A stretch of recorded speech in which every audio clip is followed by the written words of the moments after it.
So let's talk about what's going on inside the Switch 2 dock.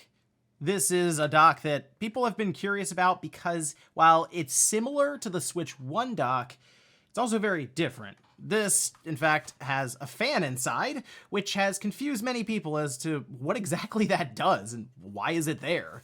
Because initially it was thought, hey, it'll work to cool the Switch 2 down since it's going to be drawing more power, but that does not look to be the case. If you start looking around your dock, you'll realize there's really no ventilation in here for the Switch 2 to take advantage of this fan. In fact, if you take the back off, you'll see we have vents here and here for pulling air in and sending it through, but not really anything on this side with ventilation for the Switch 2 from this fan. Now, there's still ventilation, as you can clearly see through here with the bottom holes there, ventilation, okay? And the way the Switch 2 we know works, it pulls air in through the bottom where we have that ventilation, and then it expels it out of the top. And this does have these little feet here so that it holds the dock up. Still, I wouldn't put it on any kind of surface like carpet. I would have it on at least a flat, hard surface, and most people probably are doing that since it's probably going next to your TV, like an entertainment center, and then the Switch 2 is going into the dock. Now, if you compare it to the Switch 1 dock, this is the Switch OLED, actually, that it came with.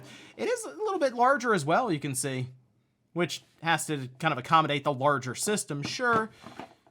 But also even from the side there, similar in terms of the thickness. But it does have the same outputs as the Switch OLED dock, which we have HDMI, USB-C for power, and then Ethernet right here, all right? And then on the opposite side, we do have two USB Type-A ports. I was looking around this because I haven't really seen much in terms of people taking it apart, or I just haven't really been looking for it. And there are screws all over this thing. I mean, just on the back here, tons of those tri-tip screws that's very common for Nintendo to use. And I noticed there's some under here. There's probably, I haven't lifted these up, I bet you they're hiding screws under here too. The companies love to take advantage of that, hide it with some kind of sticker, or in this case, like a rubberized pad right here. So I guess we can start tearing it down and see exactly what we get. I just see a number of screws back here. I'm just gonna start taking them out and just making a pile of screws for the back. Hopefully they're all the same size. I guess I'll find out here in a minute. Now, why might you need to take your Switch 2 dock apart? Well, since technically we are dealing with a fan, a moving part, and it can get clogged up, like any fan can, since, I mean, this especially, it's going to be, I mean, most likely close to the floor, around the floor, or if you have it on an entertainment center, just dust collects, goes through, and might get stuck in here. Eventually, you could have a dust bunny that piles up. So we're also going to figure out, I guess, what the shortest way is to get to the fan and how easy it is to take out for any kind of maintenance you may need to do. I see 1, 2, 3. Let's check underneath of our little rubberized feet. I'm going to bet that there are screws, and there are. There we go. Those are... Oh, those still tri-tip. All right, good. So it looks like you're just going to need a tri-tip driver for the most part, at least so far, to get all of these outside screws. Be very, very careful with these bottom screws. They are a little longer than the screws I had back here. This was torqued in there pretty well, and it started to even strip a little bit for me here. So I can see these ones in particular getting stripped out pretty easily if you're not taking your time. Apply pressure and just slowly try to loosen it to the left, and if it starts to kind of strip or slip a little bit here, just stop and then try to reset a bit. Just keep constant pressure, slowly turning it, should break it loose. So here's a fun update. There was one small screw, which was back here. Makes sense, small lip, so it can't go too far through. All the other ones were longer screws that really wanted to strip out completely. So if you're opening this, watch out for these screws, take your time. They all seem very fragile and delicate and ready to completely lose their grip with a cheaper or maybe a more worn down tri-tip driver. Oh, they're hiding one. I was looking, it was trying to open, but it got stuck. They're hiding one right in here. It's sort of hard to see, it's a little window. There's a screw in here, a small screw. It's kind of those old school teardowns where I'm just kind of going. You know, just turn the camera on, just seeing what we can figure out here. So let's talk about what I've learned here. This bottom part just kind of wants to come off after you move. It looks to be those bottom screws. Yeah, once those bottom screws come out, this just comes off. Okay. I was messing with it, trying to unclip it, realized that piece just wanted to come off. And then at the bottom here, I can already see one screw here. It seems to connect the side piece here right at the corner. And then we have more screws at the bottom, which you can see it wraps around from here, comes down and around, and that is where the USB-C plug is, so that it can receive the system. And it does have some movement to it, as it's kind of on this ribbon cable, this little board. You can see there's springs in there. Very similar to what we had with the Switch 1. Once that screw came out, the whole thing just wanted to pop off. So much easier that way, it looks like. Okay, so just one piece. Not bad. There's screws holding this top part down, kind of where that vent is. So if you do get a dust bunny or something stuck in here, looks like that piece will just be able to lift right out and you can clean it easily. I don't think there's anything on here other than some of these screws and stuff that you'd have to be worried about if you had to really deep clean this thing. You could most likely pull this. I'm just checking to see if there's anything. I don't think so. You'd be able to basically just dunk this and scrub it with a brush and some soapy water or something if you had to clean it that much. But then it gets us here. This is the main component of the dock, where we have our board, all of our inputs here, and what should be any of our chips. We can also see our fan in the back here. It has a cable running up the side, plugged in, ribbon cable. It's like a couple of screws here, but it is technically behind the board. I mean, I see 2 screws, so I'm wondering if we can just pull the fan without having to mess with this at all. Just want to carefully lift this little guy right there. Ribbon cable's gonna come out then. I'm gonna go ahead and close this just so we don't have it accidentally break off. And then we do have 2 screws. They are Phillips head though, so we are moving off of the tri-tip in the Phillips head. And unfortunately, the fan has 1 screw that's buried underneath of this board. So this will at least have to lift. Maybe we can pivot it this way, so then you can get it out of there. I will tell you this though, if you're trying to get to this part right here, which is typically where you'll have a blockage, you can get there without having to remove this board. But if you have to clean the entire fan, like take it out, the whole thing, you're gonna have to at least move this to the side. I will say it doesn't look bad in terms of removal. We have Phillips head screws all around on these posts. So I'm thinking once I remove most of the, I don't even know if all, no, I guess they do. So there's posts all around that these Phillips head screws are going to. And hopefully all these screws are the same size just to make it easy for us.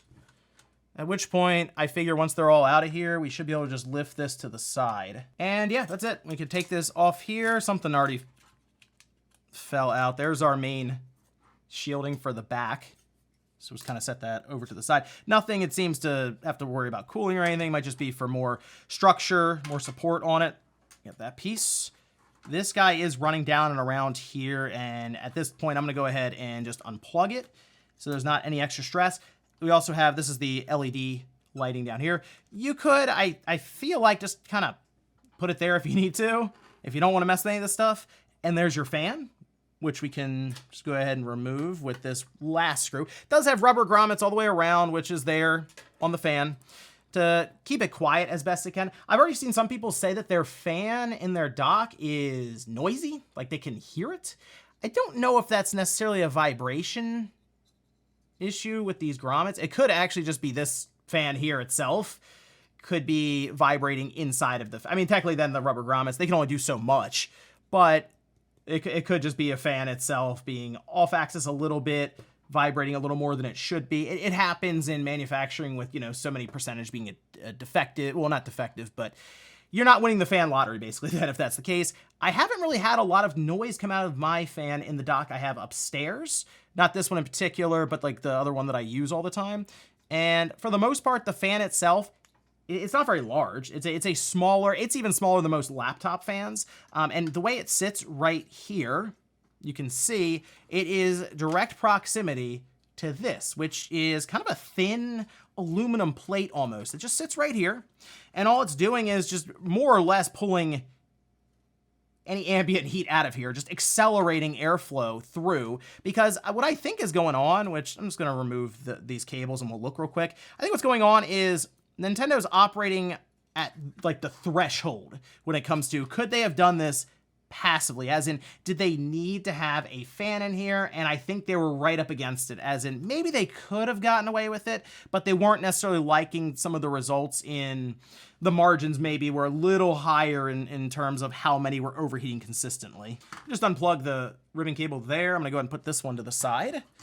And this is our main board for the dock. Get a nice zoom in on that. And I don't see anything really holding this down other than what I assume to be thermal pads underneath. Typically when you see these indents here, here, maybe even here, usually that's just to make contact with a chip underneath, along with some thermal padding. So that's probably all that's all it's really holding it in there, you can see.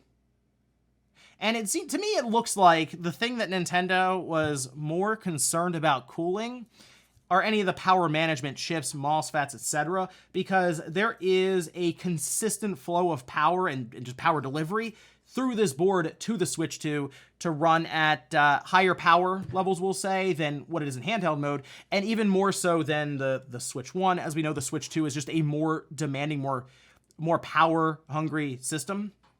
And it looks like that's mostly what the fan is for. And that's kind of what I was expecting, now that I'm really thinking about it. They do have, you can see, this is just like a foam piece. I think that's mostly just to keep, that's right behind the HDMI port. Just an extra way for them to at least keep some support behind it. But we do have the metal shielding here, and this would be covering up our main chips. Any of these blue thermal pads you see here is all for things that have to do with the power and the circuitry going through to deliver more wattage than the Switch 1. And here's our main chips for HDMI. We also should have Ethernet, networking, power delivery. All the chips are generally underneath of here. And the obvious part here is doesn't make sense for most people to remove that. It's covered up for sure protection, but also just for heat, and it's a pain to get off of there. Still though, we can get a really good look and see what chips exactly Nintendo has in here. We'll start with RTD2175N. A quick search of this shows that some people had already been looking into this months ago when we had some of the shipping stuff that was brought up. However, there was still people unsure if it was actually in the dock. However, it is here. And what exactly is this? Well, people are pairing it to another chipset, its predecessor, that does support HDMI 2.1. Apparently, you can do up to 4K 120 or 8K 60. Feels like might be getting a little ahead of ourselves there, but still it is there. And for bandwidth up to 32.4 gigabits per second. I know you may be wondering if this means that the dock is VRR capable. I would say it should be, but it's also up to Nintendo on the software side if they can get it there and make it happen. Because we saw Sony, as an example, go years before enabling VRR, variable refresh rate, in the PlayStation 5. So it does make me wonder if Nintendo, even before launching, because they had it on the site that it did have VRR in dock mode, if they were close maybe to having it ready. And who knows, maybe throughout the generation, Nintendo will also come to the table with an update. But as of now, we just have to assume that what we have is what we get going forward, and that means VRR in handheld mode, but not in docked mode. However, I do think it's possible here for them to make that happen at some point. The other chip, RTL8153, is our Gigabit Ethernet controller, specifically USB to Gigabit Ethernet, but it allows you to plug your dock in through Ethernet, connect it directly to your network, and pull what should be just better speeds in general, or more reliable speeds and connection than Wi-Fi, especially since we've already seen testing and comparisons for the Switch 2. Yeah, I'd recommend plugging that in if you can. GL3510, this chip appears to mostly just be for USB 3, just managing any things that you plug into the side, whether it's for power or data. And then on the other side, we have a pretty standard ARM Cortex M0 Plus microcontroller. That's the STM32G080. And to me, it's pretty straightforward to have something like this for, say, a dock that can also accept firmware updates, but also just sort of driving the entire dock and everything it's trying to do forward. But hey, if nothing else, I hope that at least answered some questions as to what is going on inside of the dock. Why is there a fan? Well, it's mostly just to cool the chips here, specifically for power delivery, and that's about it. It's not there really to cool the Switch 2. However, if it did have a hard time moving air through, say, because of a clog from dust, yeah, I guess your dock could overheat at some point. So keep that in mind going forward, because getting to this is, a little more annoying than I was hoping it would be. You could still get to the top of it by spraying air in through the vents at the top, or even at the bottom. I guess if you held your Switch 2 dock sideways and just sprayed compressed air through it, you should get most of the dust out. But if there is a major clog and you're not able to get it out, you're going to have to open it up and pull the fan. And I will tell you now, it does not look like a lot of fun, because I see many people stripping some of the more annoying screws on the way. But let me know what you guys think about this down below with the Switch 2 dock and what we found here. Thanks guys for watching, and I'll see you next time.